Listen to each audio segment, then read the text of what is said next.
Hello friends, मैं अशोक स्वागत करता हूं डेली करंट अफेयर्स के इस इंटरेस्टिंग सेशन में, जहां आप लोग को 30 अक्टूबर 2024 का करंट अफेयर्स बताया जाएगा, जिसमें महत्वपूर्ण दिवस और थीम, चर्चित व्यक्ति, अवार्ड, महत्वपूर्ण एक्सरसाइज, संस्था, बुक या लेखक, मैपिंग के माध्यम से पूरा स्टेटिक जीके के साथ आपको करंट अफेयर्स बताया जाएगा, जो आपके एग्जाम के लिए काफी इंपॉर्टेंट होने वाला है। तो वीडियो लास्ट तक देखिएगा, कई सारे नई जानकारी आपको मिलने वाला है और कई सारे डाउट आपके क्लियर होने वाले हैं। तो शुरुआत करते हैं आज के जो है करंट अफेयर्स का।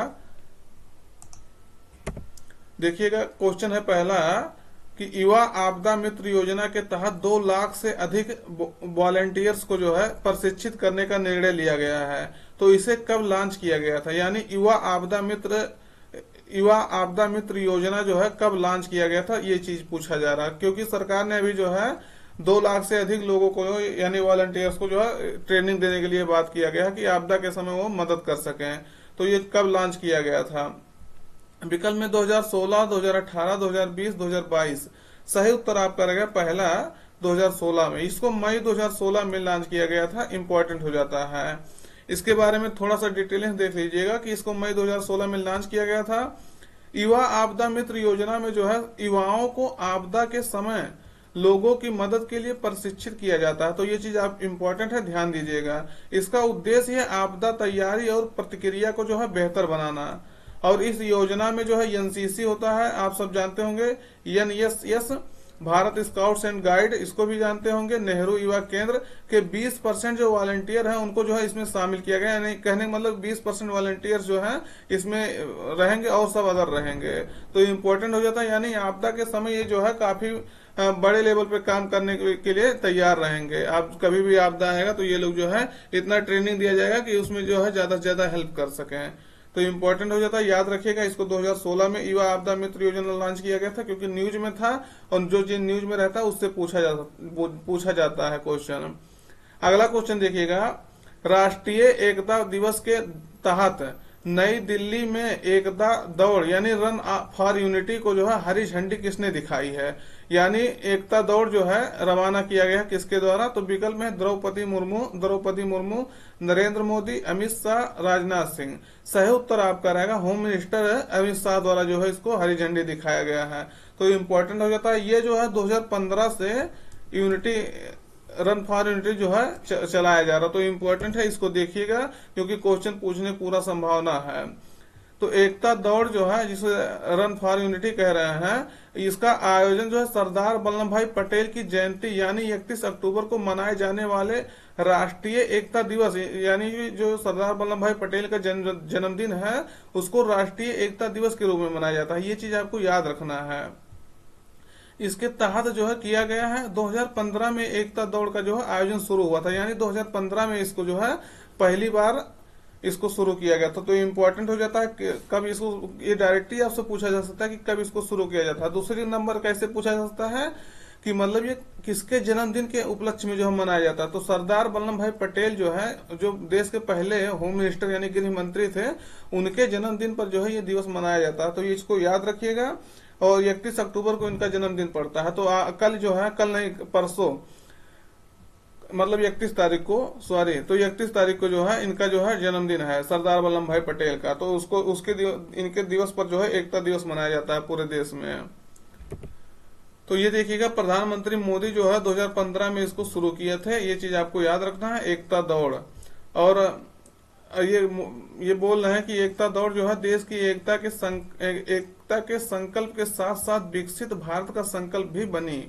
तो इम्पोर्टेंट हो जाता है, इसको आप देखिएगा। सरदार वल्लभ भाई पटेल जो है वो 550 से ज्यादा रियासतों को जो एकजुट कर वर्तमान भारत का निर्माण और सरदार साहब की दृढ़ इच्छा शक्ति और त्वरित निर्णय से जो है संभव हुआ था। तो ये गृह मंत्री अमित शाह द्वारा जो है कहा जा रहा है।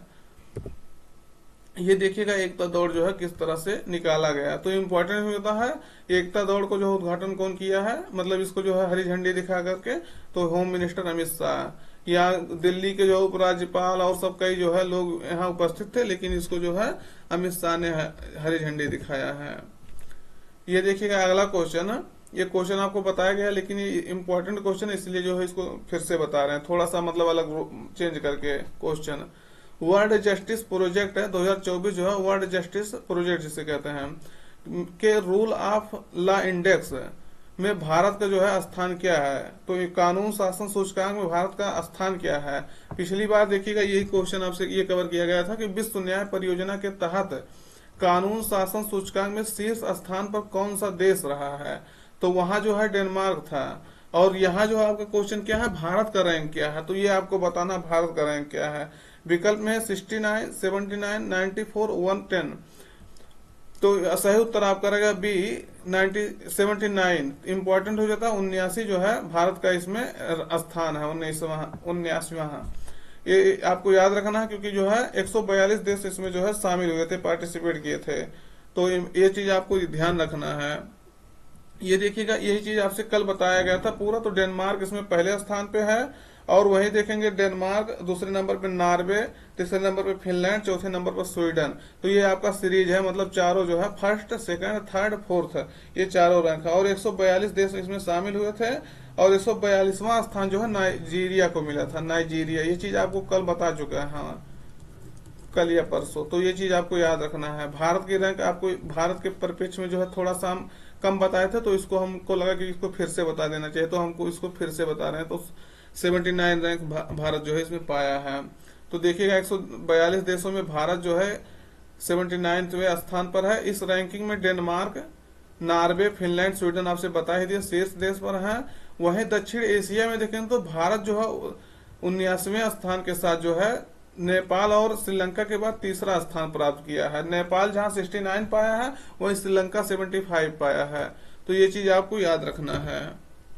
डेनमार्क जो है पहला स्थान पाया, तो डेनमार्क का ये लोकेशन देख लीजिएगा। उसकी राजधानी क्या है, कोपेनहेगन है। क्वेश्चन पूछा गया है, ये कभी भी पूछा जा सकता है, तो इम्पोर्टेंट हो जाता है।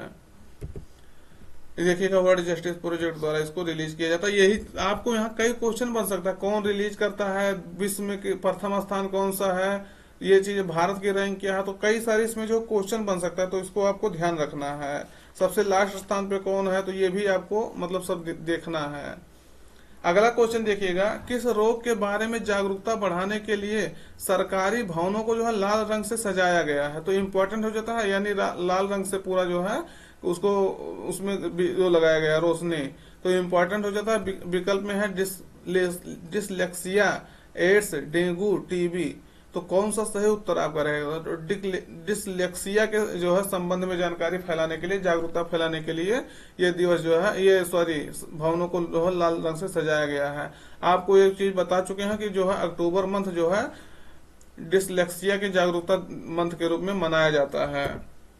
ये देखिएगा राष्ट्रपति भवन है, किस तरह से लाल रंग से पूरा जो है इसको रंगा गया, वो किया गया है, सजाया गया है। तो इम्पोर्टेंट हो जाता है, इसको आप ध्यान रखना है। तो इसके बारे में देखिएगा, देखिए क्या करें, अक्टूबर इज डायलेसिया अवेयरनेस जो है डायलेक्सिया मंथ। तो ये इम्पोर्टेंट हो जाता है। ये डायरेक्ट आपसे ये भी पूछा जाता है कि अक्टूबर मंथ को जो है किस जो है मंथ के रूप में जागरूकता मंथ मनाया जा रहा था, तो डायलेक्सिया के मंथ के रूप में। अब इसके बारे में जान लीजिएगा। तो अक्टूबर माह जो है डिसलेक्सिया जागरूकता माह के रूप में जो है मनाया जाता है। यहाँ देखिएगा डाई कह देते थे, लेकिन डिसलेक्सिया है। डिसलेक्सिया क्या है, एक मानसिक बीमारी है जो बच्चों में अधिक पाई जाती है। इसमें जो है मरीज को पढ़ने, लिखने और शब्दों को जो है याद करने तथा बोलने में जो है परेशानी होती है। ये कहने का मतलब जो है आपको सारा चीजें जो है आपका डिस्टर्ब हो जाता है। ये देखिएगा इसके क्या क्या लक्षण है, तो इसको आप पढ़ सकते हैं अगर आप इंग्लिश में कंफर्टेबल हैं तो ये चीज है, इम्पोर्टेंट हो जाता है।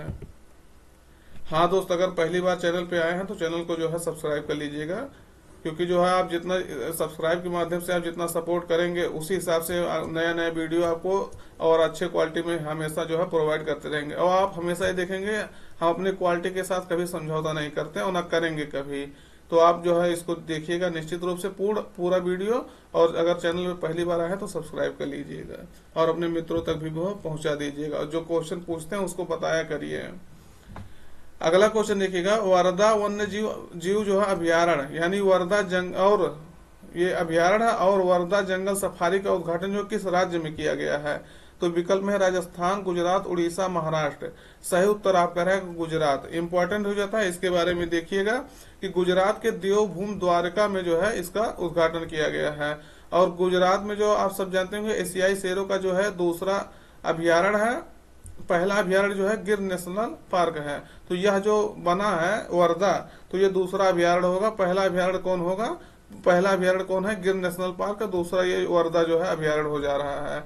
और गुजरात में लगभग 674 एशियाई शेर पाए जाते हैं, तो ये इसको भी याद रखना है।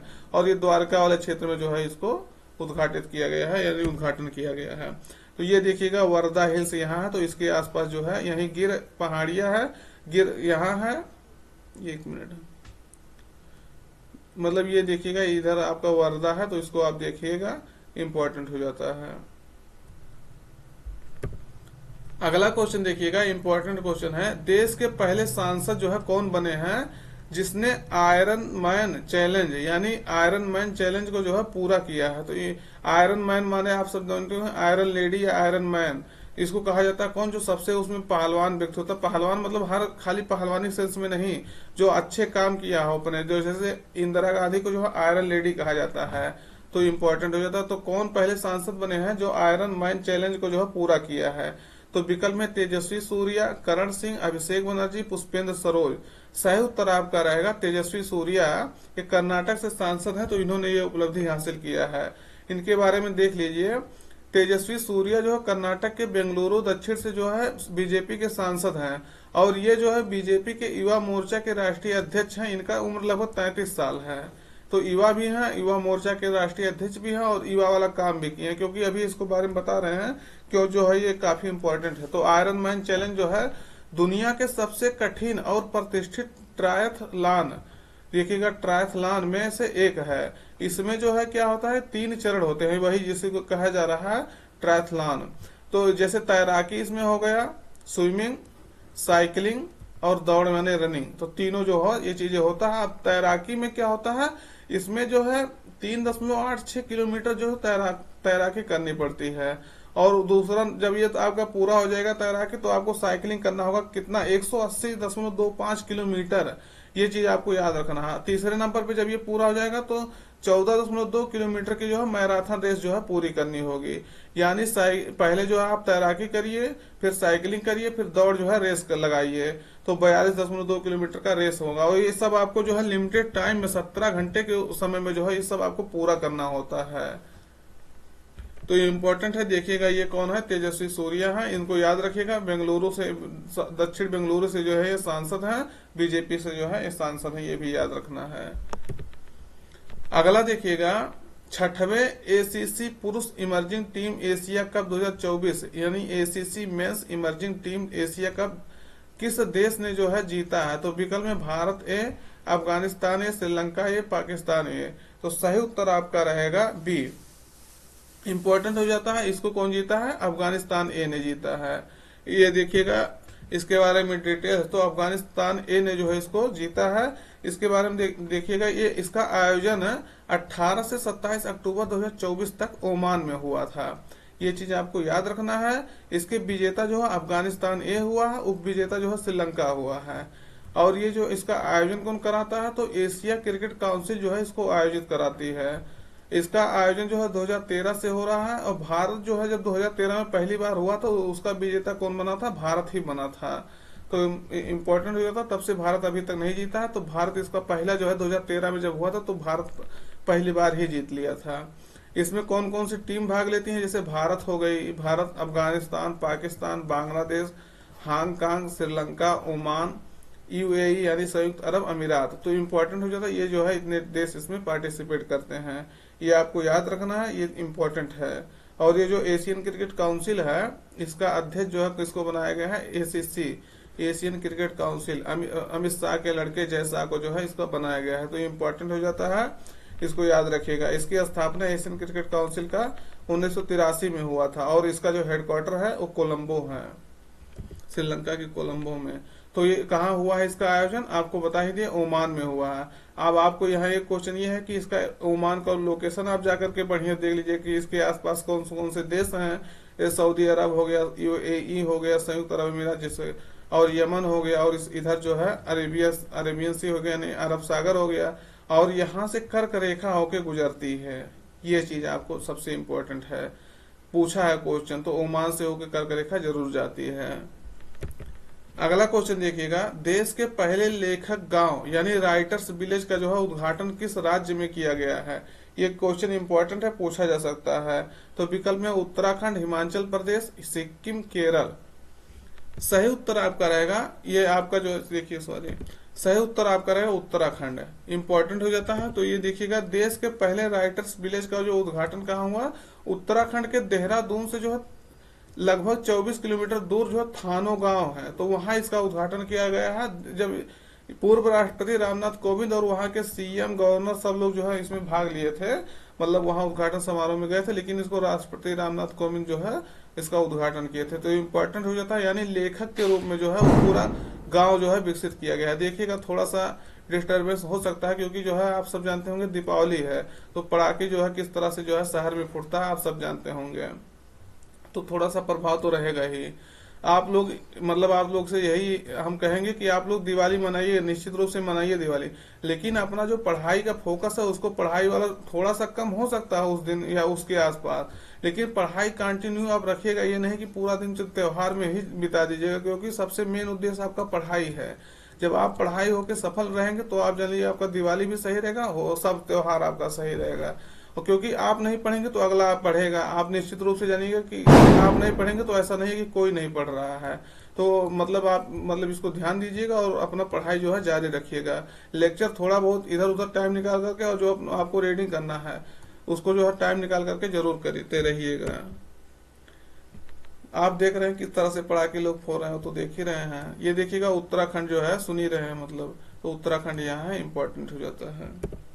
अगला देखिएगा, किस राज्य सरकार ने देश में जो है विशेष शिक्षा क्षेत्र यानी स्पेशल इकोनॉमिक जोन, आप SEZ के बारे में सुने होंगे, स्पेशल इकोनॉमिक जोन, तो इम्पोर्टेंट हो जाता है। तो इसी के तर्ज पे जो है स्पेशल एजुकेशन जोन बना दिया गया। तो अच्छा मतलब ये जो है निर्णय लिया गया। तो किस राज्य सरकार ने जो है ये निर्णय लिया है, बनाने की घोषणा किया है?